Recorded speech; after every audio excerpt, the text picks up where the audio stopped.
कि बॉयज़ की तरफ से जो फर्स्ट प्राइज जिनको मिला है वह है मोहम्मद फरहत आलम ने, मोहम्मद फरहत आलम ये थर्ड पोजीशन पाया है। ये सेकेंड नाम जो सेकेंड पोजीशन पे हैं वह है मोहम्मद दानिश, मोहम्मद दानिश।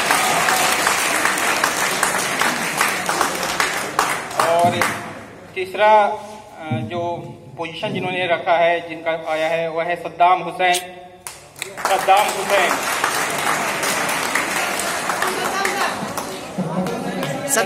सद्दाम कई है सर, कौन सद्दाम? मोहम्मद सद्दाम हुसैन थे, सद्दाम हुसैन थे, ये सद्दाम हुसैन, ठीक है। और गर्ल्स की तरफ से जो है पहला पोजीशन जिन्होंने हासिल किया है वह है नुसरत जहां, नुसरत जहां। सेकेंड पोजीशन जिन्होंने हासिल किया है उनका नाम है सना जमाल। और तीसरा पोजीशन जिन्होंने हासिल किया है उनका नाम है नुजहत वसी, अंजुम वसी, अंजुम वसी। तो ये बहरहाल ये था।